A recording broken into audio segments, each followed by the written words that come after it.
thank you everyone for being here, for helping me present my capstone.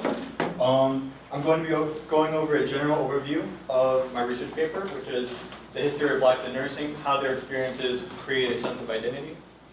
Next slide, please. Now, first thing I want to go over is what did I research specifically? Now, I mainly researched sociology and history, but more so this paper will be geared towards sociology. And sociology is the study of human behaviors and human groups, including relationships and influences in a society. And in shorter term, it's pretty much looking from the outside of a society. Now, I wanted to understand how sociology could interpret the relationships and influence of blacks in nursing and their overall experiences and what things we do see today. Now, I wanted to study the history of nursing because the history of this profession was very interesting to me. There are certain social influences that can be made that impacted various groups of people because of the divide in social structures that I will be going over.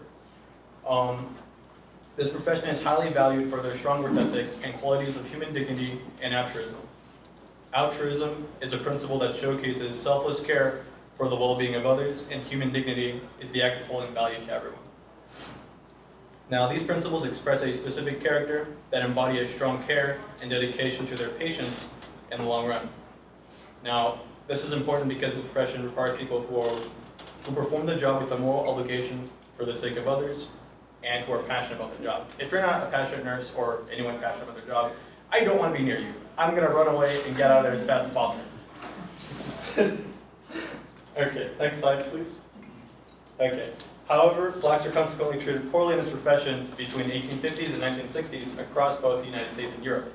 Their history is often overlooked as society fails to recognize their participation and contributions within a framework that was biased against them. Despite the discrimination they face, black nurses still performed and aided in conflicts such as the Crimean War, Civil War, and both World Wars. These are three example nurses of each of those conflicts. Susie King Taylor over here, Della Jackson at the bottom over here, and of course, Mary Siegel at the top for the Crimean War. Now, as nursing is professionalized, the early stages of this field created various struggles for black nurses that have influenced the development of a new identity of nurses. Now, the shared experiences of black nurses were, including but not limited to, direct racism, historical exclusion, and marginalization towards race and class. Now, all this led into the development of a necessity of a distinct nursing identity and culture. Next slide, please. Now, first thing we'll go over are the three different types of discrimination used by nursing officials and in the nursing experience. Now, in the Medical Anthropology Quarterly Journal, going over racism in nursing, Barbie notes three distinct types of discrimination. The first one is denial. Denial is when issues of racism are avoided through using different terms such as cultural bias or cultural sensitivity. These disguise discrimination and misdirect the issues to ethnocentrism, which is a term for the tendency for society to place a culture at the center of things over others. Now, this type of denial discrimination hides racism under an implied notion of cultural sensitivity rather than addressing the issues at hand. Now, an example of this would be a nursing official would say very really rude comments about a certain nurse's ethnicity or race and make general overalizations. And in reports, they would deny that and refer to as cultural bias, which doesn't really fit the description of that discrimination. Now, next we're going to go over the colorblind perspective, which is a complex view that separates race as a social category and downplays cultural differences to defiance.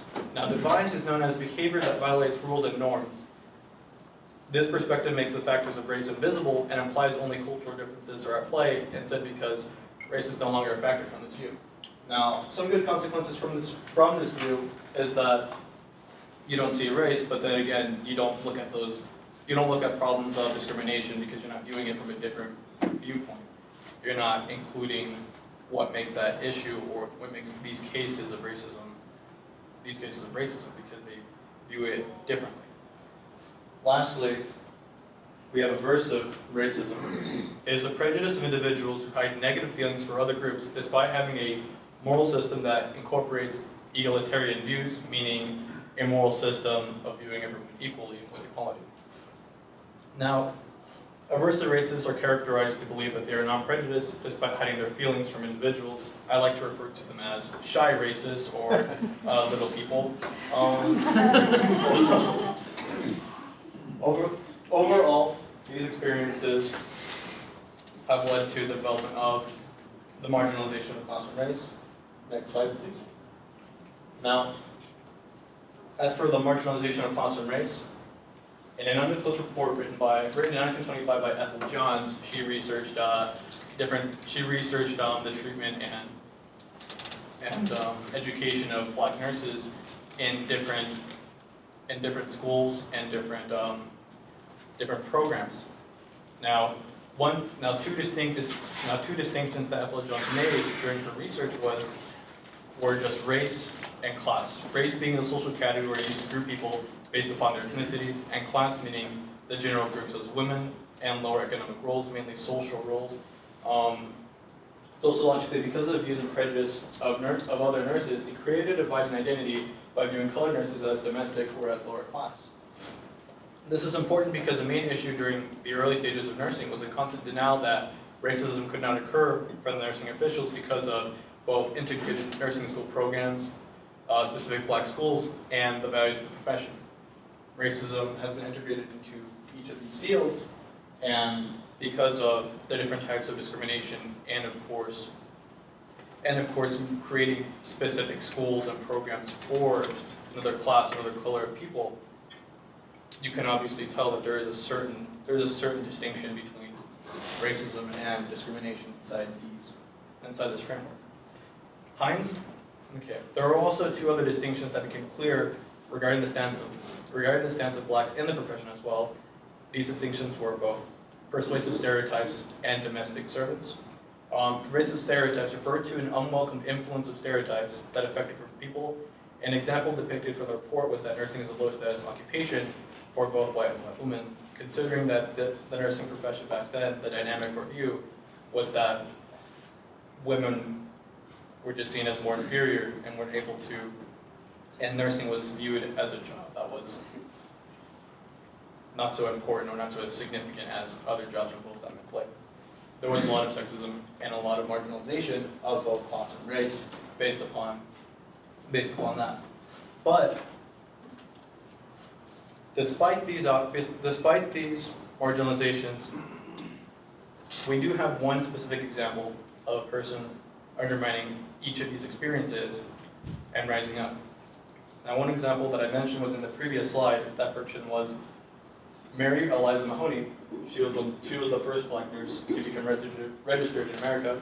She founded the National Association of Colored Graduate Nurses and fought for equality and women's suffrage. Not only did this identity create a sense of drive and resilience, it also created a sense of perseverance in the identity of nurses. Next slide, please. Now, historians did overlook the experience of specific black nurses while researching the same issues at hand. When developing books and literature over the history of nursing, it has been one thing that is certain is that they ignore contribution and inclusion of black nurses from the history of nursing. More specifically, Mary Seacole, who is up here at the bottom left. She was excluded from a historical research over the Crimean War, whereas they valued information more so centered from Florence Nightingale. Now, one thing that is clear was that it created a divide that led into the separation of identity and roles in nursing by intentionally separating history between whites and blacks. Now, one thing that I want to talk about is the roles between both of these nurses in regards to the history of nursing. Both of them served in the Crimean War, but one thing is for certain, both of them have impacted the history of nursing by their contributions. Florence Nightingale, she is referred to as the mother of modern nursing. She is also a tactician, a brilliant person, and has contributed many into the field of nursing. Now, the difference between the main two was that despite their overall achievements in the field of nursing, they had different experiences and roles that impacted the way they had to move forward. In Mary Seacole's case, she was born poor. She was from Jamaica. She's an immigrant. And she was denied countless times access to even go volunteer and join in the Crimean War. She found her own way. Despite discrimination, marginalization, to help people in need. While Florence Nightingale, she comes from a wealthy family, and she was able to work her job, her profession, and still become revered in history. Mary Seacole, despite facing marginalization and discrimination in her autobiography, she still managed to hold on to those senses and identity of professionalism, those altruistic ideals, that profession of caring for people, even despite society not allowing her to help join and help other people. She was still able to create change. Now,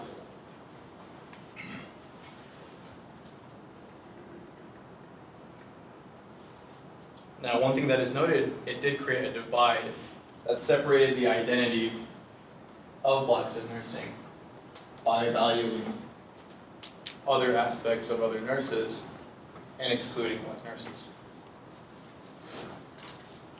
There was a clear, next slide please. Now, what major sociological effects were prominent in their overall experience? Due to these experiences, we understand that a social class was created and divided to different black people through viewing them differently than other groups of nurses.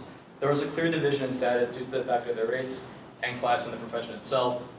The roles of nurses were marginalized and met with scrutiny as harsh beliefs strongly expressed inferiority to both women and their race.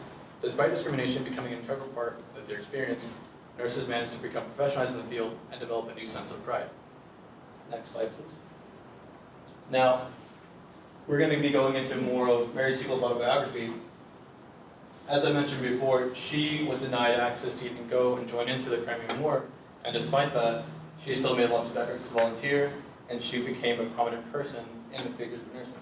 Not only was she a famous nurse, she was also a businesswoman, world traveler, author, and a nurse. She made more contributions than just nursing in her autobiography about the wonderful adventures of Miss Seacole. Now, a quote that I have from her is, "A good night's rest had served to strengthen my determination. Let what might happen to the Crimea I would go, if in no other way, that I would upon my own responsibility and at my own cost." This quote really stood out to me because despite facing adversity, despite facing all that marginalization and discrimination, she still made an attempt to go through, she still made an attempt to persevere, go through, and to move forward, despite society's view that she didn't need to go. Now,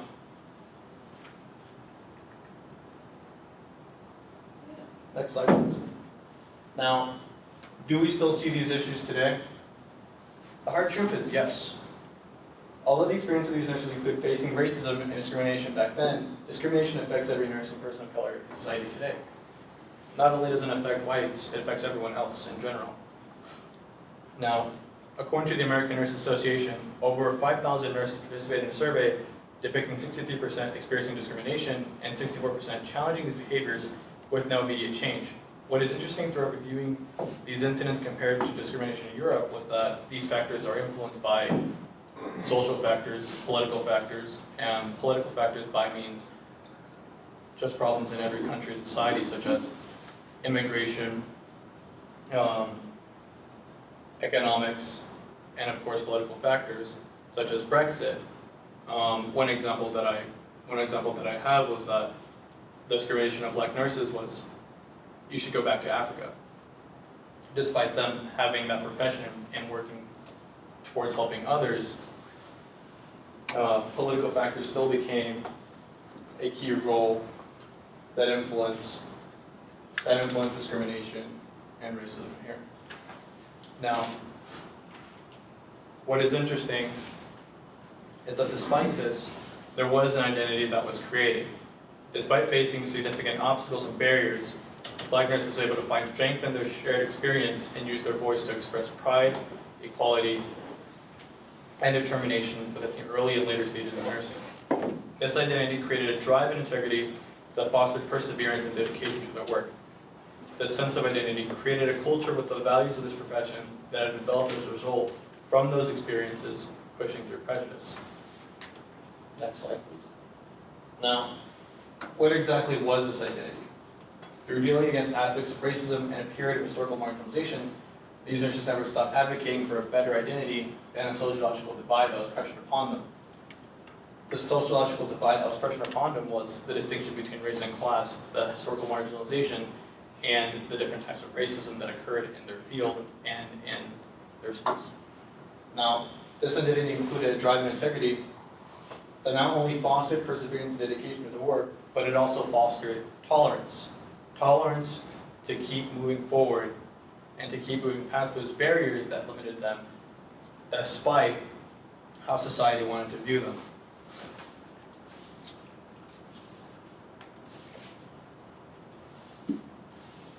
Okay.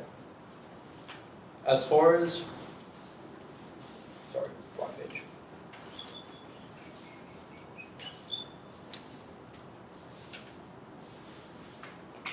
Here it is, okay. As far as their experience goes, there were certain factors that have impacted their experience. That being direct racism, historical exclusion, and the marginalization towards race and class. But the one thing that was created was a necessity of a distinct nursing identity, and an identity based upon perseverance, dedication, and drive to keep moving forward. Next slide, please. Okay. I'd like to end this off by saying that despite the sociological effects that impacted them, their drive and integrity managed to create a sense of determination to move past their experiences and to move forward. That is all I have for today. Thank you so much.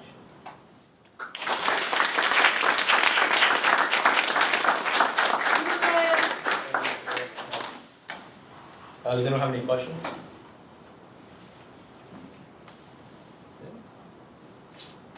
Yes. Y'all are going to ban me from this after this. But, I assume, and I may have missed something here, I apologize if I did, but I assume that other non-white nurses face similar kinds of discrimination. Yes. Did you uncover evidence about that? I noted that I also understood, I researched and understood that it wasn't, as far as discrimination towards nurses, like do we see it today, I think that the dynamic view of nurses back then during that period of time between the 1850s and 1960s, the normal view back then was more racist compared to the view as it is now. I think that we could say that there is racism against white nurses. There is not against white. Other non-white nurses. So not black, not white, but other races, other marginalized groups. That's what I'm asking. Yeah, I did find that for people of color, yes, they all experience the same. They all experience similar experiences as far as admission centers and programs. They were denied access. They were denied access and were barred from their opportunities from joining those programs because of their race and class. I see that. I didn't want this to just be, it's just about blacks. I wanted to include people of color and to just express that these issues didn't affect just blacks. It just affected people of color and everyone in general. Yeah, give me a second. I had a thought in my head just now. And I hate when I lose the thought. Okay. That never happens to me. I'm not as great as you yet. But yes, no, there were experiences and discrimination reports from two other people of color, not just blacks and whites. So, just a quick follow-up on that. So, two questions. Did you uncover? I know you weren't focused on this, so maybe you don't know because your research didn't reveal anything to you. But did it reveal anything that certain racial groups were treated worse than others? And was there anything that revealed that maybe different marginalized groups treated each other poorly? Does that make sense? Yes. Yeah. As far as that was my concern, I didn't really want to focus on that aspect because I was mainly focusing more on blacks in nursing. But I did find some experience. I didn't find specific treatment of other people of color treating each other differently. I found it more so they were all treated the same by the same entity, by the same officials and nurse people who were there.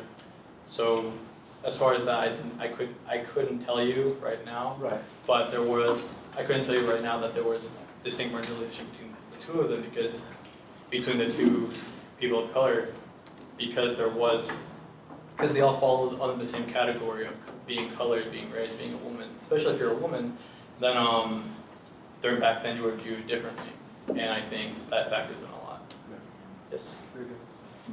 Kind of following up, very similar to what you're talking about, you've spent, and I know because I was your mentor, I helped you out with a lot of this, you spent most of the time talking about female nurses, but of course we have seen a growth in male nurses as well.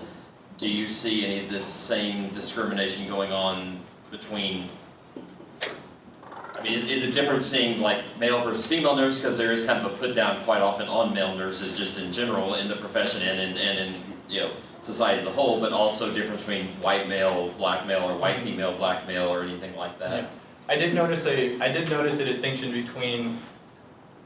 more of a distinction between women based upon how they were viewed differently during that time. But men, of course, were also viewed the same way. Similarly, because they're losing their manhood, they're not working the job that they should be working, which is the view that most officials and most people viewed that way, or that had that viewpoint during that time period. Of course, there were also instances of men nurses, male, whether they were colored or white. Pretty much there was a distinction between their race, and more so nursing was viewed as a woman's. Nursing was viewed primarily as a woman's job, but it was also viewed as the lowest role that you could have in that field. Did that help answer your question? Okay. Does anyone else have any more questions? No more time for questions. Okay. If you want to talk to Zaith more, find him after our presentation. Thank you, Zaith.